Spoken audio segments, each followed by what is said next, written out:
Hello everyone, this is NS, that's right, Naruto StarCraft, and today I have the final installment of the best of 5 between MTW Dimaga and his opponent Duck Lodra, aka WhiteRa. Now they are talking to each other, and I'm not even going to try to pronounce that, as I think I've made a fool of myself in the past few games trying to pronounce or announce what they're typing.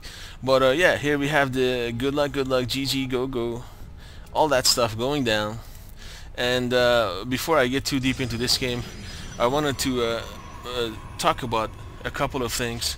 I did get a personal message from this other website, and they said that actually I'll put the name of the website, a link to them, in the comment or comment box to this video, I guess. And they basically want me to because they like the way I explain things, and they basically want me to post more of my tutorials, especially the Terran ones and the Zerg ones, for their website. So after these games I am going to cast those replays that a couple of my fans sent me. Well, I don't know if I could call them my fans, but StarCraft fans sent me, and after I'm done casting those, I will be putting up a few more tutorial videos. And you know, what can I say, you know, most players they don't play like these guys do, man. These guys are like insanely good, but most players are probably in between silver and bronze and, you know, gold and whatever, you know. So the tutorials do help them a lot, and if I can help, you know, like I said before, if my tutorial helps like 5-10 people, you know, I'm happy with it, man. It's time well spent. It is improving the StarCraft community as a whole, you know. So yeah, it's all good. Here we have WhiteRa going for standard openings, placing pylons in sexy places, and Dimaga getting his spawning pool. Is he going to go for a fast expand? Let's see if he does. I think he's trying to avoid giving away his strategy while WhiteRa is still in there. And WhiteRa, just, you know, so far standard opening, nothing too sexy. He is going for his fast expand. See, WhiteRa is a smart player. Like, if you watch him right now, right, he realizes that because his probe was here, and Dimaga didn't want to give away his build order, right? So he delayed his hatchery as much as he could, right? And it still hasn't gone up yet. You know, like, look at him. He's sitting on 400 minerals. Hasn't gone up yet. But WhiteRa realizes that. He's like, interesting. I did delay his fast expand. So what can I do? Oh, I know what I can do.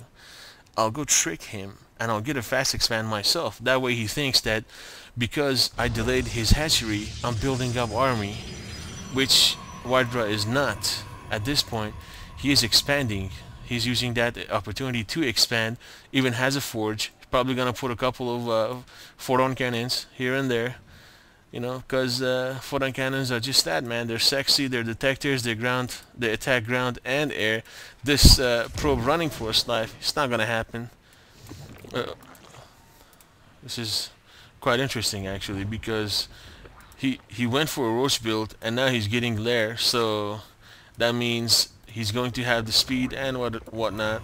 What do we have here? We have the Overlord scouting this area now, and the Zerglings as well. So now Dimaga knows that while he teched, and while he was teching, WhiteRa tricked him, and WhiteRa put up his own expansion, fast expand, and at this point, man, it is too late for Dimaga to do anything about it.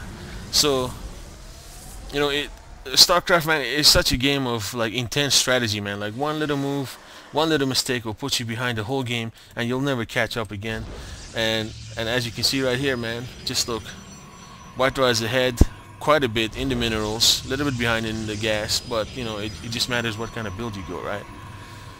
So here we have this roaches being produced along with the speed, more gateways going out for WhiteRa, as well as photon cannons. And this photon cannon placement is very sexy, because a lot of time people like to, if you follow my mouse cursor, they would like to bring units and run around back here, like, you know, roaches, hydras, whatever, right, a range unit, and abuse the workers. But this photon cannon basically means that ain't gonna happen, my friend, as it is protecting the workers. Here Dimaga He's moving out with the Zerglings. I don't know where he's gonna go. I think he's probably gonna try to kill this probe. Yeah, he is.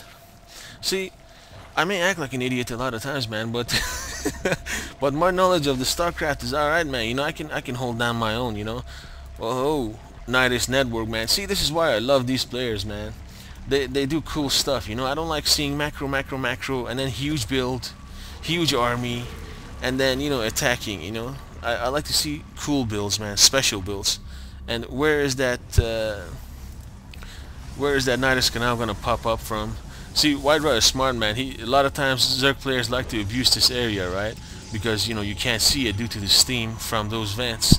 So what WhiteRa has done is placed a pylon there, and, you know, if you're any kind of player, not necessarily Protoss player, always try to keep something in these areas because opponents do like to abuse them. If you're a Terran player, supply depot.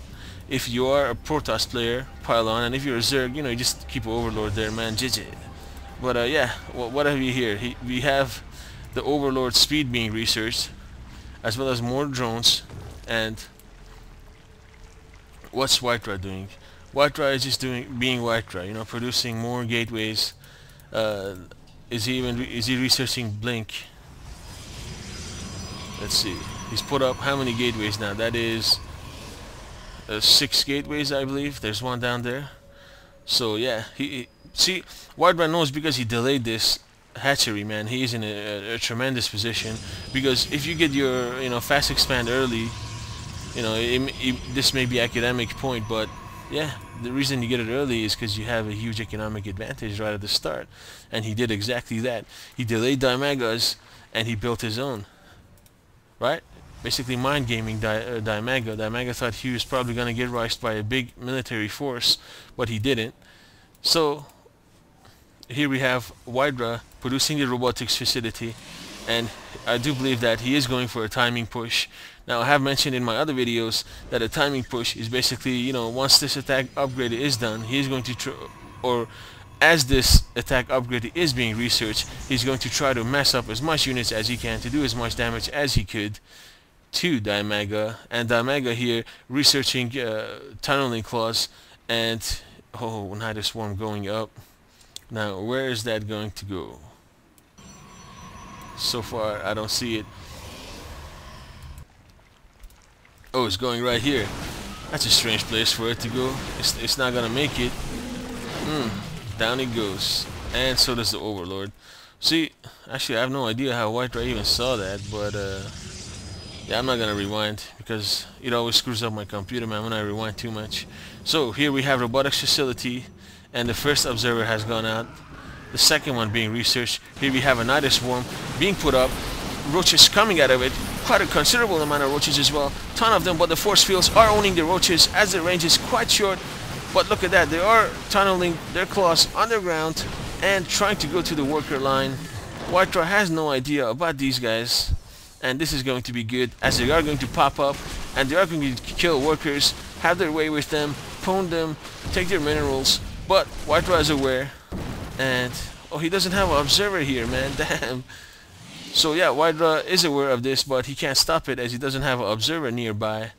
So I'm just gonna wait and see what happens here. Here we have Dimaga trying to pop another one of those Nidus Swarm canals, but it's not gonna happen over there as there is defenses there.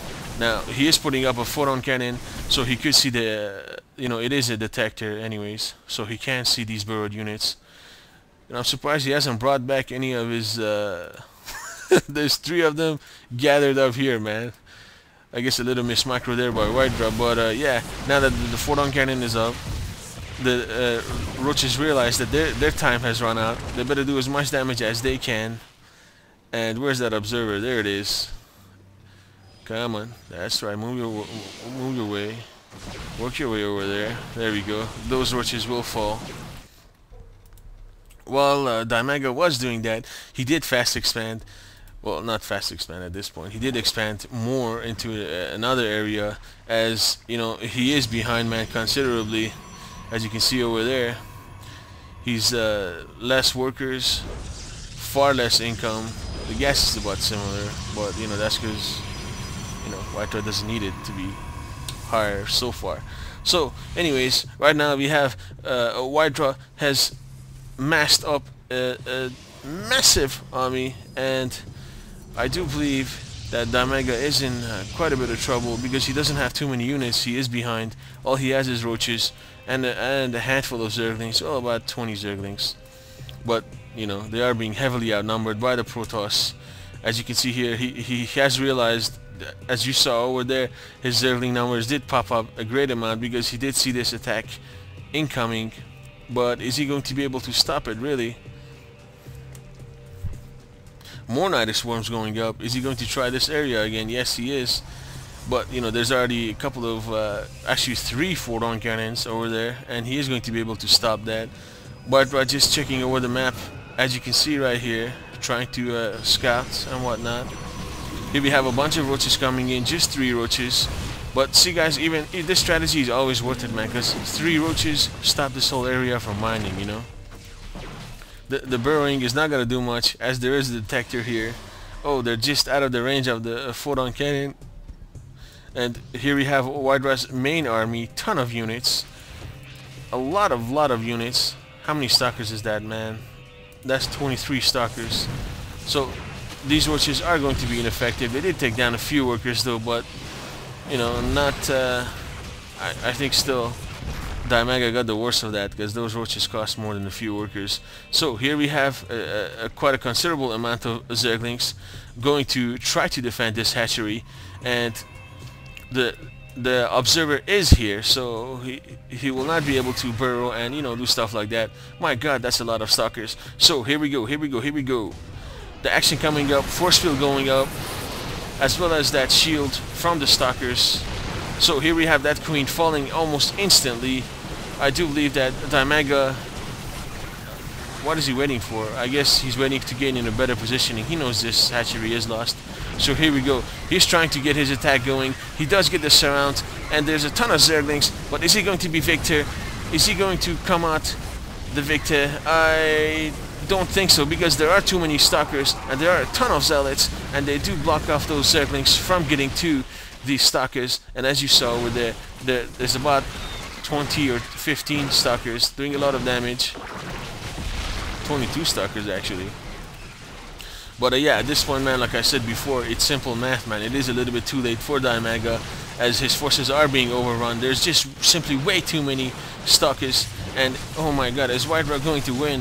I think this is the first series I've seen WhiteRa win ever since I started casting, man. But yeah, there's a lot of stalkers. They blink in to gain favorable position, and here we have the last ditch effort from Dimaga coming in, but there's just way too many units. He will be unable to stop this attack, as WhiteRa is sending reinforcements back in, and the last of the Ultralisks goes down, and there is the GG. Yeah, thank you for watching, guys, and you know, I'd like to say, you know, if you know, how do I want to put this? You know, if you like my commentary, man, great. I will keep posting more videos. And like I said before about the accents, if you are of that ethnicity, you know, I'm not trying to make fun of you or anything like that. I'm just saying it because, you know, it is funny. You know, Borat, Russell Peters, you know, those guys have done so much for this, so much, you know, in that area. I remember, because at the beginning when they came out, people didn't like them, man. But now, you know, you got to learn to laugh at things, man. Life is too short, man, to always be serious. But yeah, if you do like my commentaries and you are watching, thank you very much. I do appreciate it. And if you don't like them, and if you think I'm an idiot, what can I say, my friend? I can't please everybody. You know, nobody's forcing you to watch. So yeah, thank you very much, and you guys have a good night.